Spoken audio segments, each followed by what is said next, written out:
Hello and welcome back to the latest episode of the Golf Ireland pod. I am Stephen Murphy, your host. Delighted to be here with you once again. Thank you so much for tuning in. We always really do appreciate it, and we have another great episode for you this week as well. We'll be joined by a great guest later on in Anna Dawson, talking about her career and what she's up to this time of year.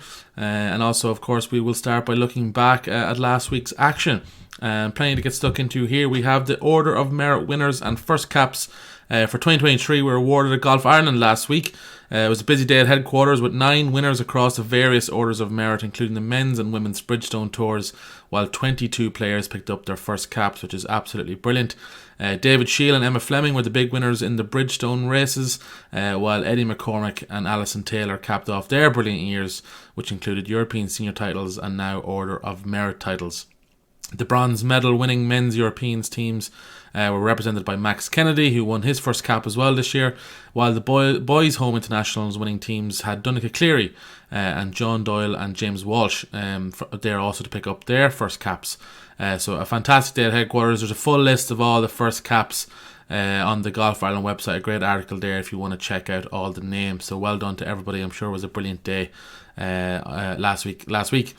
We also have results in from the Argentine stroke play, which concluded over the weekend. 2 Irish involved here, David Shield and Shane McDermott. David Shield finished in a tie for 22nd on 8 over. Shane finished in a tie for 28th on 12 over. It was Canada's Brady McKinley claimed the title with a fantastic score of 23 under, 15 strokes clear the rest of the field. Pretty dominant week there for Brady McKinley from Canada, but great effort from the boys there. Tied 22nd, tied 28th. Brilliant finishes there from David and Shane after 2 busy weeks there in Argentina. So well done to the boys there. Great effort. We also had some Q School action over the weekend and last week. And Jonathan Caldwell, he's playing some fine golf as he kept his hopes alive of playing on the DP World Tour next season in Q School qualifying in Spain. The 39-year-old from Clandeboy is hoping to keep making birdies and get back his playing card rights for next season. You can keep an eye on Jonathan's standings and his progress online and on Golf Ireland's social medias as he's continuing his quest. Brilliant golf by Jonathan there, reeling back the years a little bit and hoping to get back on tour next season, which would be absolutely huge. Unfortunately, it wasn't to be for Mark Power, Conor O'Rourke, Rory McGee, Dermot McIlroy and Conor Purcell as they missed the 72-hole cut. Unfortunate there for the lads, but they'll be back and better next year as always. That wraps up last week's action. I'll now throw it over to my conversation with the brilliant Anna Dawson. I'm now delighted to be joined by Anna Dawson. Thank you so much for coming on the podcast, Anna. We really appreciate it, giving up your time. First of all, how are you? I'm good, thank you. How are you? Thank you for having me. No problem, you're more than welcome. Good. I mean, it was pretty windy there the last couple of days. How has that been impacting you? Well, I'm currently over in the States at the moment, so we haven't had that bad weather. It's around 22 degrees at the moment, so I'm not complaining. Oh, very, very jealous, Anna. Very, very jealous. You're lucky to be there, I'll tell you that. No, it's great to have you on. Obviously, I'd like to pick your brain a bit about your career so far and your love of golf. I like to ask everyone who comes on, but what actually got you into the sport of golf? Because we're all golf addicts here on the Golf Ireland pod. But what was it that attracted you to the sport? Well, what attracted me to the sport was definitely my family. My dad obviously played and he got my brother Robin in, and then my other brother Charlie, and I guess I was just born and reared on the golf course. I didn't really get a look in at many other sports, but I just loved golf. I love playing on a team and for myself individually, and I love golf. It's a great pathway, and I've met so many other people, and I've gotten great opportunities like getting a golf scholarship to the States, representing my country. It's really good. Yeah, was there anything in particular about the sport itself? I know sometimes when you hit that first good shot, it always kind of sticks with you. You're like, oh, that was fun.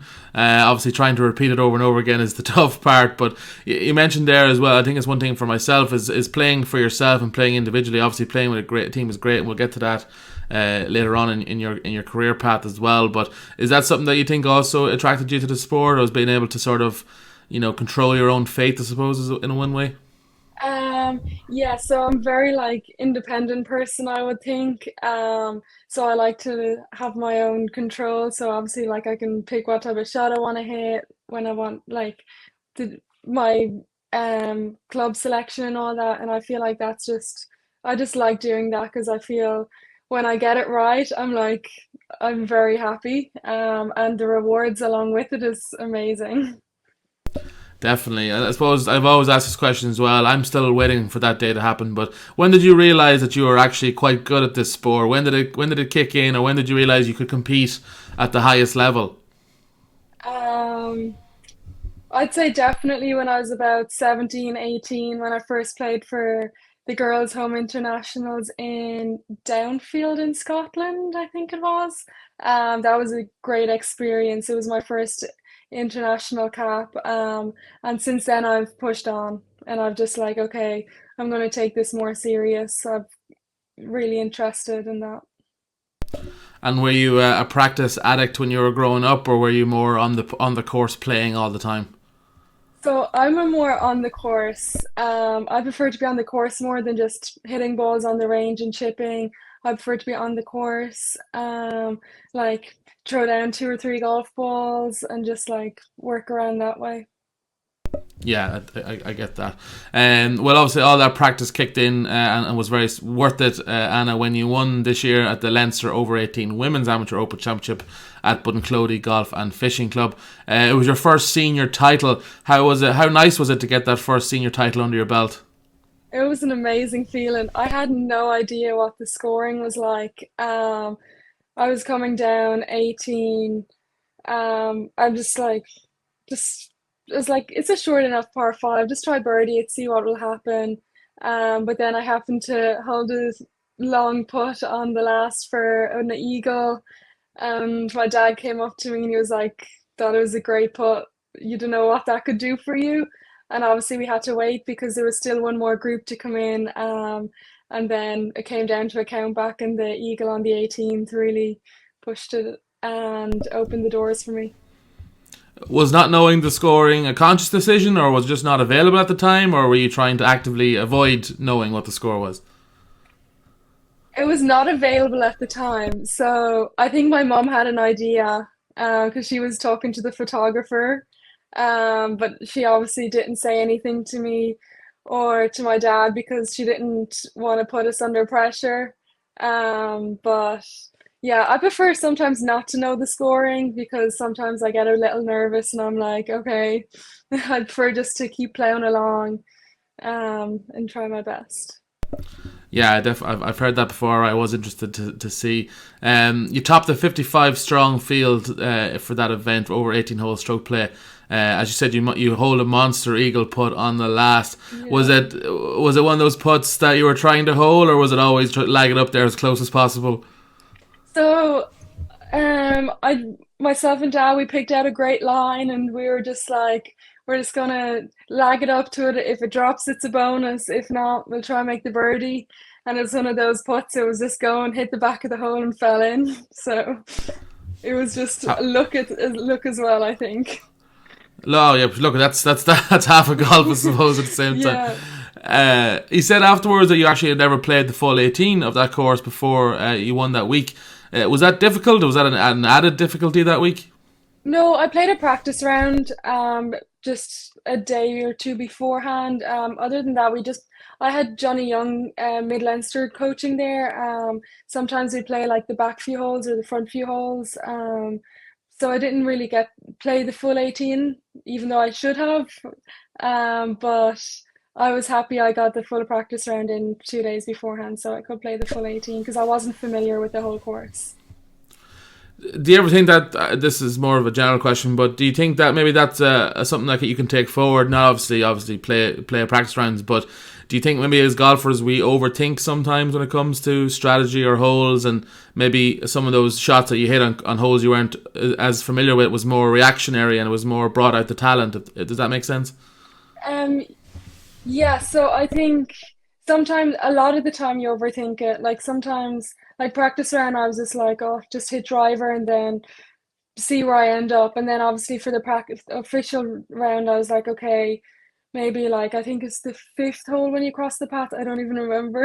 Um, I was just like, okay, driver was too much. I'm gonna hit three wood. I have a good idea of like how far my clubs or like how far if I like get the rangefinder to the tree or something, I'll be like, okay, a driver's too far. Let me go back to a three wood here. Like I'll be very good at judging that. And I'd have a very good strategy when it comes to like hitting driver off the tee or going with a three wood.